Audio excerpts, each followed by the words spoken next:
Welcome to the European Parliament in Strasbourg for this new edition of Talking Europe.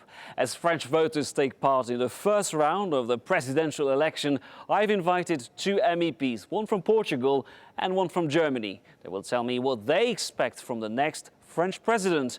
And in the second part of the program, I'll talk to Jean-Luc Dehaene, a former Belgian Prime Minister, who will tell me why he thinks candidates used Europe as a scapegoat in this campaign. But let's start on our set here at the European Parliament. Europe has been at the center of the presidential campaign in France, not always for the right reasons, some will say. On Schengen, on the role of the European Central Bank, or on free trade, many say that more than ever, Europe has been used as a scapegoat. Now let me introduce you to my two guests here on my set. Ana Gomes, hello, you're a Portuguese MEP from the Socialists. Also on this set, Alexander Graf Lambsdorff, you're a German MEP from the Liberals. At home, your party, the FDP, is the junior member of the Grand Coalition with Angela Merkel. I'll start with you, Mrs. Gomes. Has there been a lot of interest in your country, in Portugal, for this campaign? Yes, very much.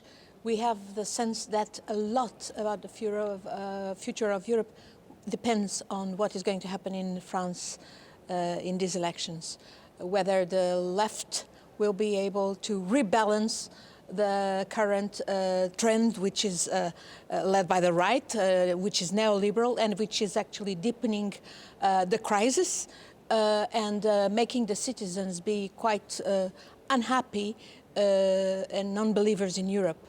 So we have been following that. Some newspapers have actually said it's about what are the differences between Merkozy and Mercolande, and we definitely prefer the Mercolande. Mercolande, not sure this is Angela Merkel's first pick. How has this campaign been perceived from Germany? Well, in Germany, of course, we are immediate neighbors, and so we look at this with great interest. François Hollande has made 60 promises, 60 engagements, which many in Germany have looked at with a degree of dismay, because they look as if they were going to be old-style socialist policies, big spending, not a reversal of the trend of public indebtedness. So there's a certain degree of nervousness there. As far as Sarkozy is concerned, now, we don't like everything that he does, but he has been a reliable partner in stabilizing the euro, which is the top priority, of course, for Germans. And therefore, it's great interest that we follow this campaign. Sarkozy, a reliable partner for Angela Merkel and his other European peers. Is that your opinion as well? Well, I'm pretty sure that Mrs. Merkel, while she stays in government, because I think this is also going to have implications for the elections in Germany coming next year, but while she will be in government, she will have to deal with a France led by François Hollande, obviously.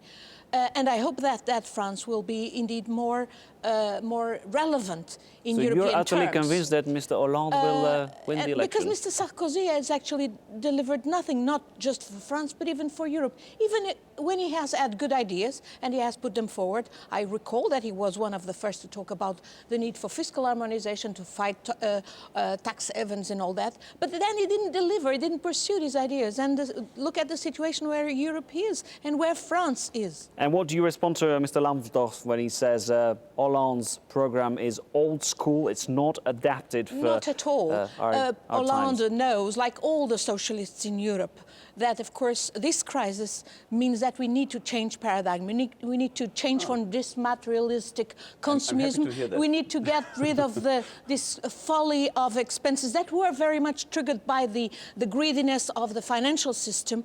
But at the same time, we need austerity, yes, but at the same time we need growth and we need investment in jobs. And that's exactly what François Hollande has been saying, why he says that he wants to renegotiate this fiscal compact, and we absolutely need that. Otherwise, Europe is going to sink more and more in the crisis. No matter who wins in France, this chancellor, this German government will work with them. I mean, we've seen the socialist, conservative, liberal cooperation across the Rhine. That is going to work. But if one looks at the programs, I have to say, flexibilization, liberalization is not what I read in the 60 engagements, in these 60 promises, and I would like to see more from that.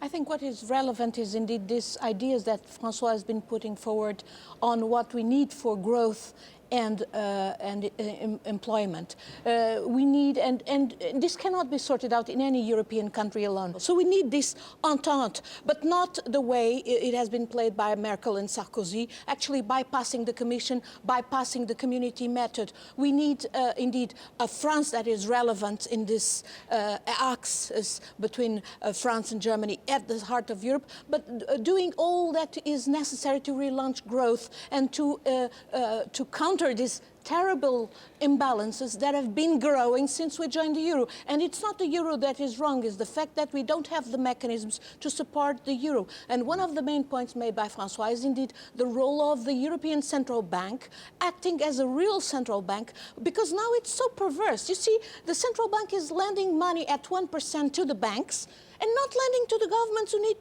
the money to actually reinvest in growth. And the banks are actually lending to the governments at 6 or 7%. There we have a fundamental disagreement, of course. That's the beauty of a parliament. You have socialists and liberals. I have a fundamentally different point of view here. It's not government money that is going to relaunch the economies in the south. It's private investment, it's job creation, it's research, what is it's people the finding financing jobs. Now for the SMEs, which are the ones that led the growth in Europe, even in Germany as well, in my country, Portugal. There's no financing at all. And if there is financing, in my country, it's at 12%. This is exactly the reason. This is exactly the reason. Very perverse. In Germany, we are very ambivalent about what the ECB has done, throwing out 1 billion euros to the banks, indeed, as you say. But the point is, if SMEs, small and medium-sized enterprises, don't get credit in the marketplace, where will they get it from? It should not be government. It should be the private sector. It should be the banks. Now, the banks are in a very difficult situation, and therefore, by keeping the banks afloat, the ECB actually contributes to money flowing also to enterprises who can then use that for private investment, which I think should be the engine of growth. Now, before we continue our discussion, talking about growth, Nicolas Sarkozy and François Hollande, during the campaign, have accused Europe of doing too little to boost growth. But as you will see, they have different solutions. A first for Nicolas Sarkozy on the campaign trail, calling for the European Central Bank to take a more active role in supporting growth. The call is likely to upset his German ally Angela Merkel, who wants the ECB to stick to its stabilizing role.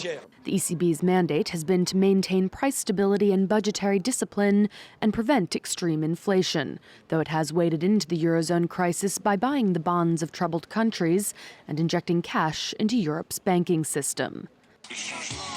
Sarkozy's main rival, François Hollande, is also talking about Europe's fiscal problems on the campaign trail, saying he'll try to renegotiate the EU's budget pact if elected. He wants governments to be allowed to spend and invest more to promote economic growth. Any effort to change the ECB's mandate or Europe's budget agreement would be hard to realize. It would require the approval of all 27 members of the European Union. Is an important step. Now, we heard your opinion on the role of the European Central Bank. Let's address the proposal by François Hollande to renegotiate the fiscal compact. It says what we need is a special treaty to boost growth.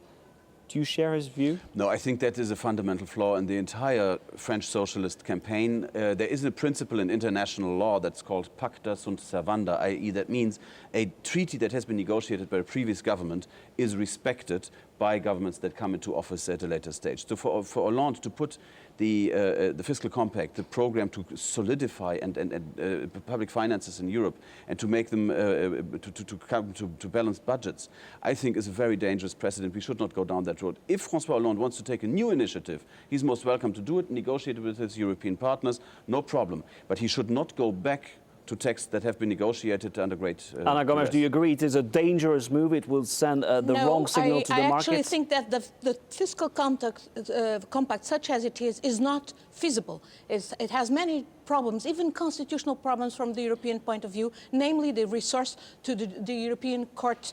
But how will he convince Mrs. Merkel, whose pet project it is? He's not alone. By the way, in my own party in Portugal, was just part of ratifying this fiscal compact, and wanted to and had concrete proposals exactly on that sense. And this is going to come, no doubt. Even the IMF is actually now warning Europe that we need to invest in employment and growth. And you see, this pacta, they are worse what they are worse. We also had the Growth and Stability Pact that came with the euro, and the Growth and Stability Pact was actually put in question, violated by Germany and France, and that's why the mechanisms that were foreseen there did not work. Yes. So this pattern was what it's written in the paper, not really much more. Yeah, well, Anna is right, indeed. In 2003, 2004, when Germany and France ran excessive deficits, and the European Commission wanted to admonish them and start a procedure, an excessive deficit procedure.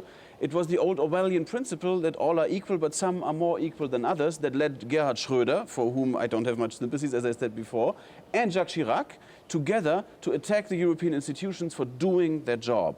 And we must never go back there again. The credibility of the Stability Pact was lost at that point, and the excessive debt that we saw, being run up in one European government after the other, is partly also a consequence of the mistaken policy of 2003, 2004, when Germany and France violated the pact. So for me, with a new fiscal pact, I think we should be very clear. It must be ironclad. People need to stick to it. And I'm very happy that the European Court of Justice has a role, because now you can adjudicate it. And I think that is going to be I think this great is very progress. perverse politically, because this is about politics and political commitments. And indeed, how can you, this is a very German thing of actually moving it into the courts. What is the responsibility of politicians? That was not upheld with the previous pact. Hopefully it will be with this one, but it needs to be changed, because the fiscal compact, as it is indeed a pact for unemployment and recession. I don't think so. I think the reason we have unemployment and recession is that we have excessive debt levels in many European countries, where public authorities pay interest rates to banks rather than investing in research, in innovation, in job creation, etc., etc. All these things, because we have so much debt. There's no way to invest in this now, because that includes my own country, because even our debt level and the cost of servicing the German debt is extremely high. We must never forget that Germany is also above the 60% allowed by the Maastricht Treaty. So we're not better than anyone else. But I think we really need to have a change. Let's move to another story. François Hollande is not alone. All the socialists back him in wanting indeed this part on commitments on employment and growth to be there in a new pact. Let's move to another story. Schengen. During the campaign, Nicolas Sarkozy vowed to review Schengen. He says it's not working as it is at the moment. He also said that France might want to leave Schengen. What is your view on that? It's a terrible idea. Schengen is one of the greatest successes, and I think Anna and I will agree on this one here. At least you will agree on this one. No, we're both committed Europeans. We have different economic ideas about economic policy making, but Schengen is one of the biggest success stories of the European Union. The free movement of people across this vast number of cultures, of countries, of regions. It's something that Europeans live but every day. But even in Germany, the Home Secretary wrote a letter with his French counterpart saying that both countries should have the right to review the agreements and free Schengen for at least a month if there were apparent problems. Which we have already. When Germany hosted the World Cup, the Football World Cup in 2006, we were afraid that hooligans might come from the British Isles, and so at the Dutch-German border, we reinstated some controls for a limited amount of time at a limited number of stations, and it worked effectively. It was perfectly feasible under the current Schengen arrangement. So I see no reason why one should steer stoke people's fears, really, by saying that Ana Schengen Gomes on that one. Yeah, well, the same happened in Portugal during the Euro 2004. We were able to suspend Schengen. This is foreseen. So this is completely unnecessary. This is part of a very populist approach by Mr. So you don't take Nicolas Sarkozy seriously? He says, if I'm re-elected, I will seek to renegotiate. He's just doing that because he wants to get votes from the people who would vote for Marine Le Pen. And he's playing all this in a populist, demagogic way to get votes from the extreme right.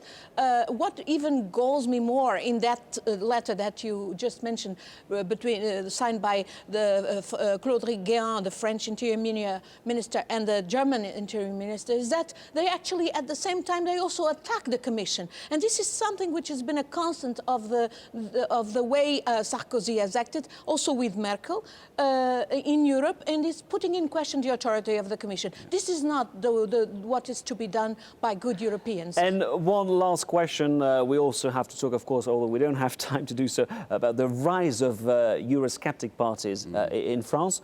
But very briefly, do you have the feeling that Europe has been used as a scapegoat during this campaign? Well, partly yes. I mean, when Hollande says Europe doesn't do enough for growth while it's private investment that should do that, and Sarkozy says Schengen doesn't work and we have too many foreigners, he's using Europe as a scapegoat.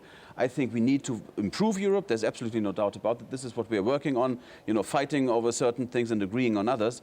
But using Europe as a scapegoat will give rise to Euroscepticism, and that is just dead wrong. Mrs. Gomes, do you agree? Europe has been used as a scapegoat? I agree that this has been used, namely by Sarkozy, as a scapegoat, and this is wrong. But let me say that the worst in using Europe has been actually Mrs. Merkel, because her policies that she's been imposing all over Europe are the ones more detrimental to gain European citizens towards the idea of building Europe. And we need more Europe indeed. But everybody a better agrees to Europe in terms of governance includes economic governance, and that is what I think François Hollande will be able to deliver, together with Mrs. Merkel, while she will be there, and I hope it won't pass I promise long. we'll organise another debate on Mrs. Merkel, but we're running out of time for this time. Thank you very much, Ana Gomes, Portuguese MEP from the Socialists, and Mr. Lambsdorff from the Liberals, and from Germany, of course. Thank you for watching the first part of Talking Europe. Please stay with us. We'll return after the news break. We'll bring you a close-up interview with Jean-Luc Dehaene, a former Belgian Prime Minister. He too believes that Europe has been used as a scapegoat during this campaign.